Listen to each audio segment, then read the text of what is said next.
Saudi में तेलंगाना के व्यक्ति को जबरन मजदूरी करने पर किया जा रहा है मजबूर। नमस्कार, स्वागत है आपका हमारे चैनल डेली सऊदी न्यूज पर। खबर शुरू करने से पहले जरूरी जानकारी आपको दे दें कि अगर आप सऊदी में फंस गए हैं, वहां पर नियोक्ता आपको छोड़ नहीं रहा है, आप अपने देश वापस लौटना चाहते हैं, तो ऐसे में आपको पता नहीं है कि आप क्या करें, तो बता दें कि आप घबराएं नहीं। नीचे दिए हुए कॉन्टैक्ट नंबर पे आप कॉन्टैक्ट कर सकते हैं।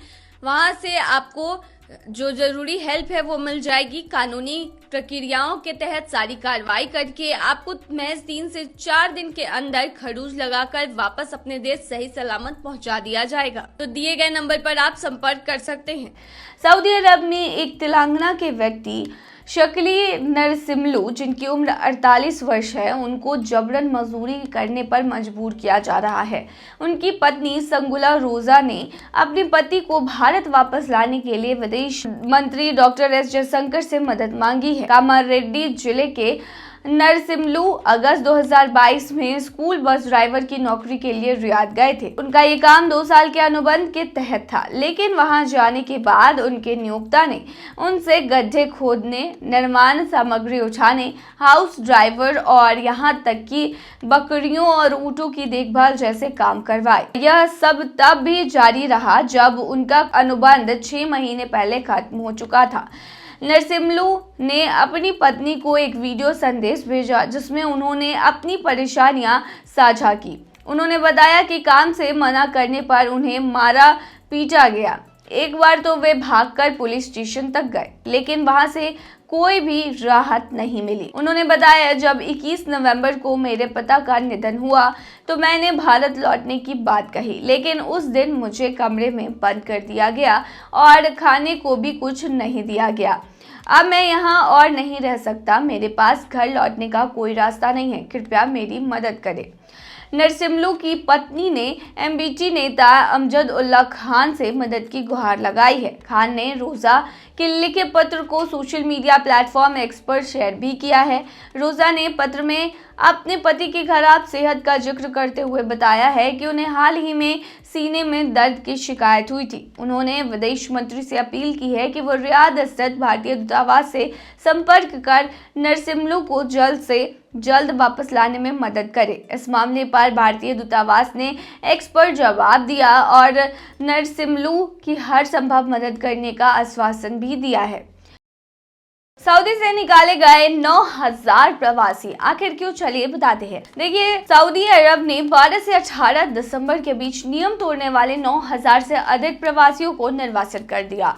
इस दौरान सऊदी के आंतरिक मंत्रालय ने बड़े पैमाने पर निरीक्षण अभियान भी चलाया, जिसमें 20,159 कुल उल्लंघन दर्ज किए गए हैं। इनमें रहने के नियम तोड़ने वाले 11,302 लोग हैं, सीमा सुरक्षा कानून तोड़ने वाले 5,652 लोग और काम के नियमों का उल्लंघन करने वाले 3,205 लोग शामिल थे। इसके अलावा 1,861 लोगों को गैरकानूनी तरीके से सऊदी अरब में घुसने की कोशिश करते हुए पकड़ा गया, जिनमें 65% इथियोपिया, 33% यमन और बाकी अन्य देशों से थे। 112 लोग ऐसे भी पकड़े गए जो सऊदी से भागने की कोशिश कर रहे थे, जबकि 17 लोग नियम तोड़ने वालों को छिपाने या उनकी मदद करने के आरोप में गिरफ्तार किए गए। वर्तमान में 29,540 लोगों के खिलाफ कानूनी कार्रवाई चल रही है, जिसमें 26,411 पुरुष और 2,619 महिलाएं शामिल हैं। इनमें से 20,337 लोगों को हिरासत में लेकर उनके दस्तावेज तैयार करने के लिए उनके देशों के दूतावासों से संपर्क कराया गया है। 3,425 लोग यात्रा बुकिंग का इंतजार कर रहे हैं, जबकि 9,461 लोगों को निर्वासित किया जा चुका है। सऊदी सरकार ने साफ चेतावनी दी है कि जो भी व्यक्ति सीमा सुरक्षा नियमों का उल्लंघन कर प्रवासियों को छिपाने या उनकी मदद करने में शामिल होगा, उसे 15 साल की जेल, 10 लाख सऊदी रियाल तक का जुर्माना, वाहन या घर की जब्ती और स्थानीय मीडिया में नाम सार्वजनिक करने जैसी सख्त सजा दी जाएगी। सरकार ने लोगों से कानून का पालन करने की अपील की है। बता दें, अगर आप सऊदी अरब जाते हैं तो वहाँ के नियमों को मानना काफ़ी ज़्यादा ज़रूरी हो जाता है। अगर आप नियमों को फॉलो नहीं करते हैं तो फिर आपके लिए मुसीबत हो सकती है। बता दें, प्रवासियों के लिए विशेषकर कुछ लिमिटेशन होते हैं जिनसे बाहर उन्हें नहीं जानी चाहिए। अगर आप सऊदी अरब जा रहे हैं तो वहाँ पर अगर आप एक गैर मुसलमान हैं तो ऐसे में वहाँ पर इस्लाम की रिस्पेक्ट करें, इस्लाम के विरुद्ध में कुछ भी ना बोले।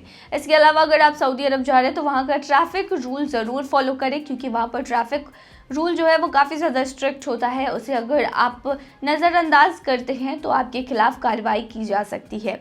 तीसरी चीज़ है कि सऊदी अरब में कोई भी अपराध ना करें। अगर आप इंडियन हैं और सऊदी अरब जाते हैं, वहाँ पर अगर आप अपराध करेंगे या फिर गलती से भी आपका किसी अपराध में नाम आ जाएगा तो फिर आपको सज़ा सुनाई जाएगी, आपको डिपोर्ट भी किया जा सकता है।